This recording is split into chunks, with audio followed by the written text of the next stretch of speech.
Hello. Ayan. Magpapatuloy po tayo sa pag-aaral ng mga huling wika ng Panginoong Hesus sa krus at ako po ay naatasan na ibahagi sa inyo yung pang-apat po, which is matatagpuan po sa Matthew 27:46 and also sa Mark 15:34. Ito po yun. My God, why have you forsaken me? So, pinamagatan ko po ito na faith that survives spiritual darkness rooted in God's love.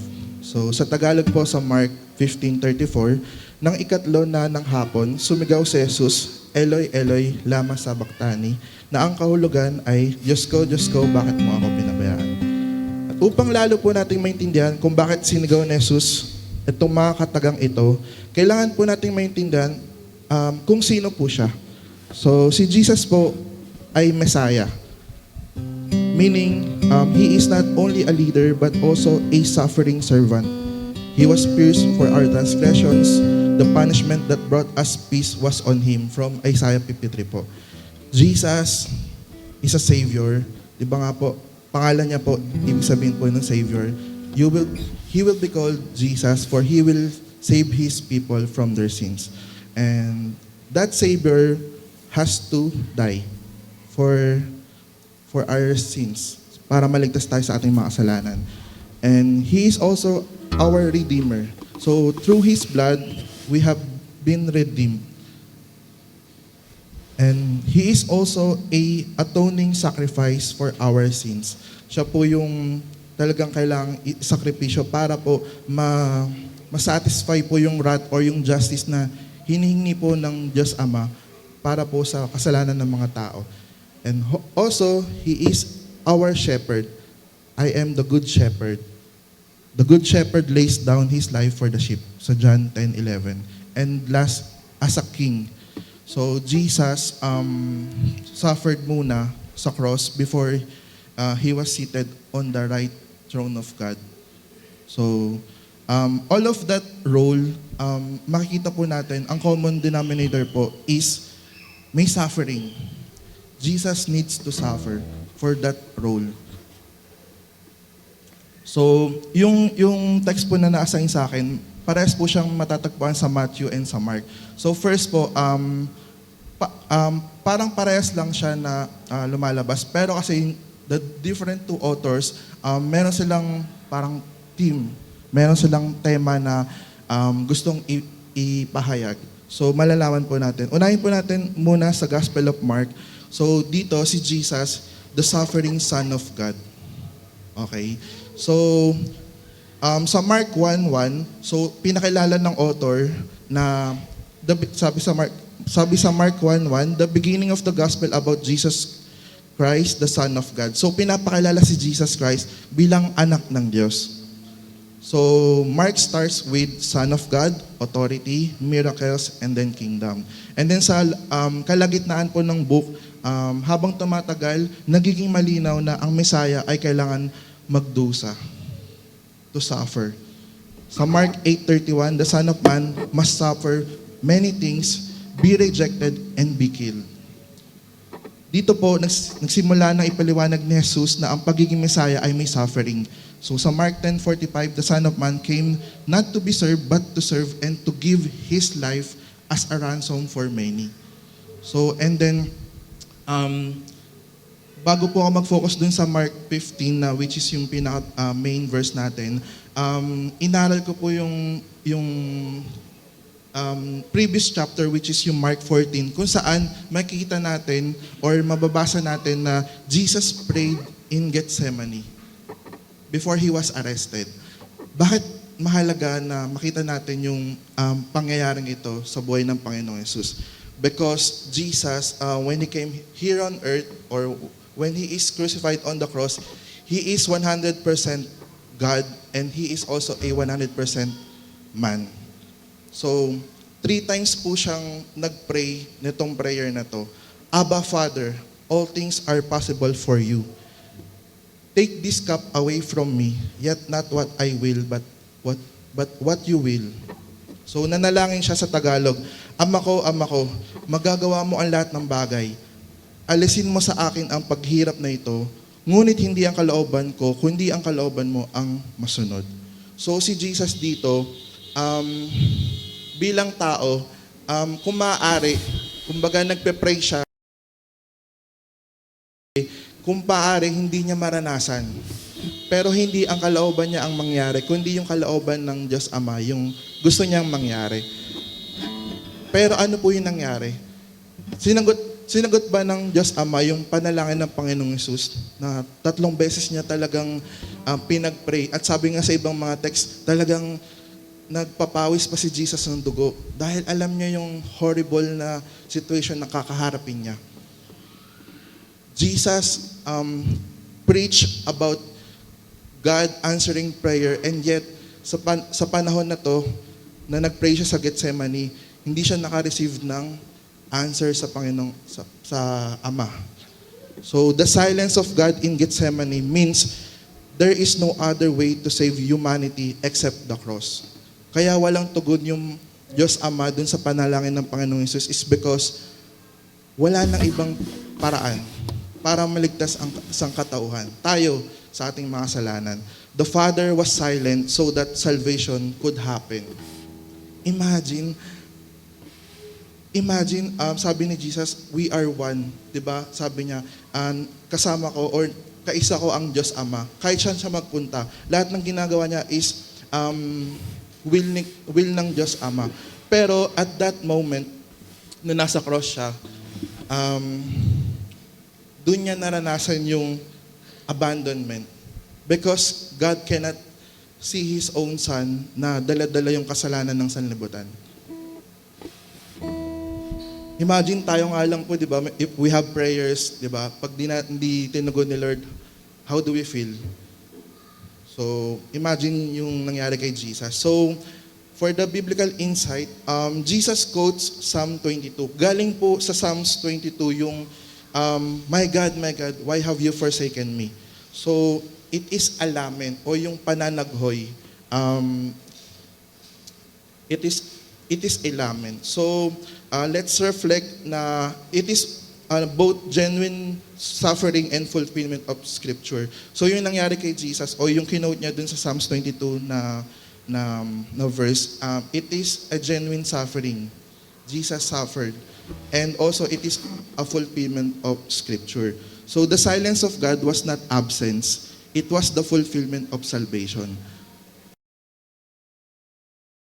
Pili natin na bakit kaya ang tahimik ni God sa panahon. Minsan sa buhay natin, ang dami nating prayers, walang nangyayari. Ang tahimik ni God. So, nung si Jesus, nung time na yon, yung silence ng Diyos, ibig sabihin daw po nun, was not absence. So, it is God's plan talaga to fulfill yung salvation for all of us. So, God did not remove the cup. Di ba pinag-pray ni Jesus, kung possible, tanggalin sa kanya yung cup na yon na dadanasan niya. Pero God did not remove the cup, but He gave Jesus the strength to drink it. Hindi nawala yung suffering, pero nagkaroon siya ng lakas para harapin ito. Tumayo siya pagkatapos mag-pray, hinarap niya yung ares at hindi siya tumakas. He humbled Himself by becoming obedient to death, even death on the cross. Kaya nung sinigaw niya, why have you forsaken me? Yung why doon, di ba tanong, my God, why have you forsaken me? Bakit mo ako pinabayaan? Yung tanong na why, meron yung sagot. At ang sagot na yun, mga kapatid, that is the cause of our salvation. That is the cause of saving us. Jesus will die on the cross. And the silence of God was not absence, it was the fulfillment of salvation. So, faith believes that God is working even when He is silent. Yung totoong pananampalataya na nakaugnay sa Panginoong Hesus, na nakaugnay din sa Kanyang pag-ibig sa atin, it believes that God is working even when He is silent. Just like nung nangyari kay Jesus. Jesus is not doubting God in Gethsemane. He is wrestling with the cause of obedience. Nung nagpe-pray siya sa God the Father, hindi yun ibig sabihin nagda-doubt siya. So, nire-wrestle niya lang bilang 100% human yung cause of obedience. Hindi siya rebelde, nakikipagbuno lang siya sa kalooban ng Diyos. So, prayer did not change God's will. Prayer changed Jesus' human will to align with God's will. So, yun. In Gethsemane, Jesus made the decision to follow God's will to save His people. Doon pa lang sa Gethsemane, sa chapter 14 ng Mark, napakita na ni Jesus na gusto niyang sundin yung kalooban ng Ama. And doon sa krus, yun na lang yung execution nung decision niya. So when God is silent, do I assume He is absent or do I believe He is working? Because Jesus trusted God in the darkest moment on the cross, we can trust God in the darkest moments of our lives. So, last, Jesus experienced real human suffering. Talagang naranasan niyo yung pag-suffer, no? He experienced physical pain, emotional pain, rejection, betrayal, loneliness, and injustice. So, ito yung tunay na naramdaman ng Panginoong Hesus bilang tao. Habang siya ay binubugbog, pinagtatawanan, pinapako sa krus, tahimik lang siya. Hindi siya nagreklamo. Hindi siya sumigaw sa physical pain. Pero nung sinabi niya, my God, why have you forsaken me? Doon siya sumigaw. Hindi yung pakaw yung pinakamasakit, hindi yung sugat, hindi yung dugo. Ang pinakamasakit, yung pakiramdam niya na na-abandon siya. And bago sabihin niyo ni Jesus, yung katagang yung, my God, why have you forsaken me? Bago niya yun naranasan niya munang mabetray ng kanyang kaibigan. Di ba pinakamasakit na betrayal yung galing pa sa kaibigan natin? Si Judas Iscariot na nagturo kung saan si Jesus kapalit yung 30 pieces of silver. Jesus was denied by a disciple na si Peter. Imagine yung taong kasama mo araw-araw sa ilang taon, binuhos mo yung buhay mo, yung oras mo, lahat ng resources mo, and yet, nung time na kailangan mo ng kasama, He denied you 3 times. And then He was abandoned by His followers. Sa pinakamahirap na moment, iniwan siya ng lahat.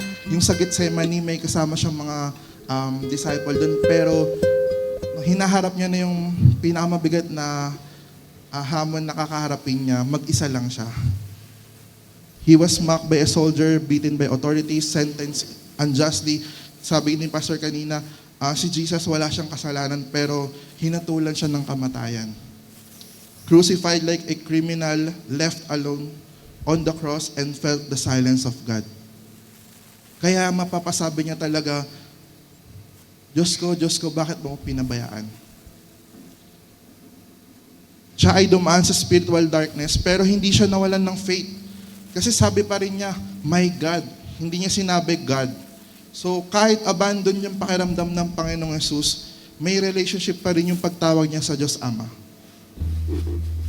Hindi ito simpleng sigaw lang, kundi ito ay isang panalangin sa gitna ng pagdurusa na katuparan sa Psalms 22 na isang pananagoy na awit or lament psalm. Ang lament po o yung panaghoy o yung ang tawag doon. So pananaghoy, ito po ay isang pag-iyak sa Diyos, pagdaing sa Diyos, pagtanong sa Diyos, pero hindi paglayo sa Diyos. Okay? Sa ibang saying po sa cross, di ba yung mga una nating narinig kanina, Father, forgive them, Father, into your hands. Pero dito kasi, my God, yun yung term na ginamit niya. Why? Because this is a psalm language. A prayer of suffering people. Jesus is praying the prayer of suffering humanity. So, kahit na nasa cross siya, imagine yung pain na meron siya sa katawan niya and yung torment na naranasan niya. Still, kaya niya pa ring bigkasin yung prayer na yon. Kahit na nasa krus na siya, yung katuparan ng Psalms 22, kailangan niya yung magawa para maging karapat-dapat siyang tagapagligtas natin. Because dapat yung buhay ni Jesus simula pagkapanganak hanggang sa pagkamatay, natupad lahat ng kasulatan na ayon sa Kanya. So, bibilisan ko na lang po. The Gospel of Matthew, next naman po, di ba kanina inaral natin yung Gospel of Mark, na which is ang sabi kay Jesus, He is the suffering Son of God. Kay Matthew naman, iba naman po yung tema, Jesus is the King and the fulfillment of Scripture. So, sa Matthew 1, pinakita kung saan galing yung lahi ni Jesus, which is yung nga kay Abraham, tapos kay David, tapos yung nga, bilang tagapagmana ng trono ni David, kasi pinangako yun ng Diyos kay David eh. So, galing si Jesus dun sa lahi ni David sa Matthew 1. Tapos sa Matthew 2, pinakita na wise men looking for kings of Jews. So, si Jesus talaga yon. He is the king of Jews and the son of David. So, Matthew shows Jesus is the promised Messiah King. So, lahat nung nakasulat about kay Jesus sa Matthew is pointing about the fulfillment of the scripture. So, lahat nung nangyari nung namatay or nung nakapako si Jesus dun sa cross, di ba po, it emphasized lang yung mga fulfillment ng events. Yung, di ba po, nung namatay si Jesus, nagkaroon ng darkness dun sa lugar.